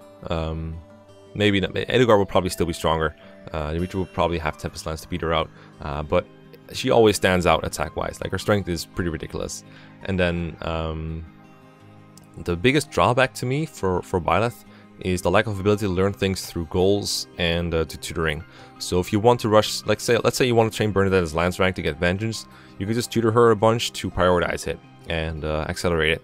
For Byleth, you don't really have such an option that's like good early on. You have faculty training, but faculty training is much more costly with activity points compared to tutoring. I think that's the best way to look at it. If you want to train Byleth's experience in something a bit, you have to spend an entire activity points on just one session of tutoring, basically. Whereas if you want to rush someone's Lance rank, for example, you only need to feed them once, and then you tutor them like 4 times. They might get a perfect, might get an extra point from that. Many more chances to get like a great or a perfect, and that's super efficient. You can do it like every week, so it builds up, it adds up overall. And in addition, feeding units motivates them, but it also gives you professor level, whereas faculty training effectively costs you professor level because you could have used that activity point early on to get more professor level, and professor level builds up over time as you do it more often. So if you spend time faculty training early on, your ability to gain professor level slows down, and as a result, you are less able to tutor less people overall. You're able to do less activities, you're able to get less gold overall. So it's like hurts your own level curve as a professor. So ironically, like somewhat ironically, training Byleth a lot early on is going to hurt Byleth's ability to teach other students, even though they're getting smarter. So in that way, you don't want to use faculty training until like roughly chapter 7, chapter 8 is when you start having like so much activity points that you can do stuff like that. And there is like good merits to training Byleth, as I said. If you want her to be on a Pegasus, you do have to invest in like faculty training with like Sedeth and Manuela. So eventually you should do it. But you don't want to do it early on. And I think that hurts the potential growth of her weapon ranks, because just doing it through combat is not going to cut it. You need a lot more than that to actually build weapon ranks. Faculty training, from what I can tell, it's a little faster sometimes than like a single sectional tutoring, but it's still like, it feels slow early on. It feels very slow. So that was a huge rant on why faculty training isn't very good for her early on. But by the stats, don't get me wrong, are still super good. The high charm and authority are still super helpful. All the supports and everything is super nice. But this is one of the things that makes me want to like almost make like a Byleth waifu. Just how much does that hurt your army to use Byleth, you know? How necessary is it to use Byleth? I do think for most of the clears of Hunting by Daybreak, you want like a Pegasus Knight Byleth at the very least. Having reposition and stuff is like super nice. I don't know about an S tier though. I want to say they're better than Claude overall. I don't know about better than these guys though. I'm gonna put it around here somewhere. It seems really low, but the faculty training and the lack of like being able to raise weapon ranks is really annoying to me.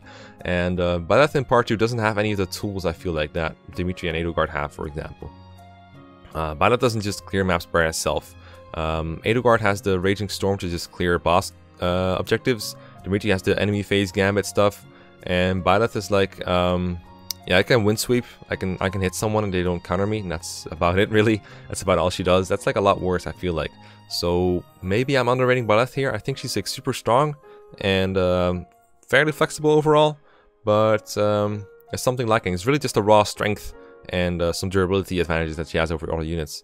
She does have like the ability to counter enemies early on in Manning without dying, which is something that a lot of people have trouble with, or at least she can take like multiple rounds once in a while, whereas most people die in 2 hits early on. So there's a lot of merit to Byleth in the early game, but I feel like in part 2 she is significantly worse than a lot of other units, especially as they've been optimized more.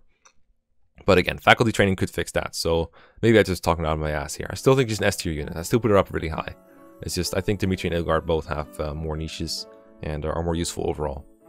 Then lastly, we have this guide Sedeth to the right place, and we'll try to guide him well.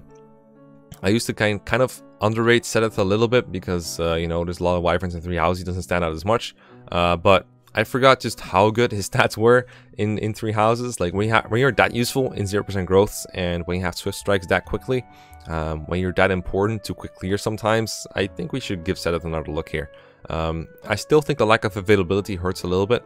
Not being available for most of part 1, not being able to fight in any of those paralogs or... well, if you do like paralogs late, I guess, but you generally can't even do the paralogs that late. Most chapters in 3 houses, but Sedeth is just not available, and that's unfortunate. He's only available for his own paralog, really, and that's like, and then chapter 12, I guess. And that's about it. Kind of sucks. But he is a Wyvern Lord, or a Wyvern Rider, I should say. He's going to promote to Wyvern Lord somewhere in part 3, but he starts as a Wyvern Rider. He has swift strikes, which is super good. When I first started 3 houses, I thought for some reason that Sedeth would be a bishop, you know, considering the way he's always with Rhea, who, you know, religious figure and everything. But yeah, he's a Wyvern. Gotta love that. Swift Strikes is a super overpowered combat art. It works super well as long as you can hit twice, and Sedeth is accurate enough. You can make him like other classes to give him like hit plus 20 or death blow when you need to. He has less time to train in those classes than other units because he joins later, but it's still a possibility and it's pretty good. So I don't see a reason why he wouldn't do it. And goddamn, Swift Strikes is just... you just kill enemies. You just kill enemies on player phase. It's all you really want for a unit in part 2. And Sedeth's base strength is just so high.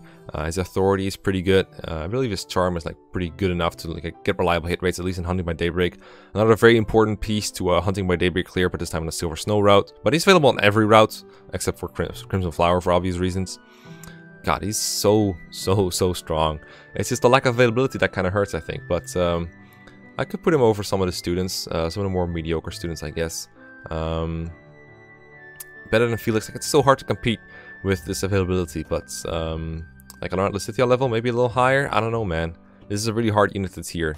Feels kind of weird putting him like between Annette and Lysithea, but I put him around here. I still think with all these other units having access to a Wyvern Rider class, that part of his utility, as the flying utility, is like not as important anymore. Especially in a game that doesn't really have many side objectives. Having a flyer, like an extra flyer, is not that great. But I still think Seta deserves a lot of credit for just how good he is at base level and how easy it is to get into swift strikes and make him one-round kill enemies. I still think that's very important. But with the unit that's only available for basically a third of the game, maybe half if you're being generous, I still think that is something we should penalize him for, and that's why I roughly put him around here. If it was just about his raw stats versus the other students, I put him a bit higher, but I think the availability really hurts him. But again, let me know what you think, because we're done. We have done every single character we listed here. I know it's going to be a long video. So once again, thanks everyone for the support. Thanks for watching. If you disagree with anything, feel free to post in the comments, and at one point I will probably address the changes. I think at this point we've tiered, let me see, like around 30 in each tier, 30 to 40 to 50 in each tier. So I would say we have like hundreds of units right now. And that's a lot. That's a lot of units. And there's going to be more coming. So it's never going to be perfect, but I appreciate all the input. And I appreciate all the support. So thanks for watching. And until next time, see ya.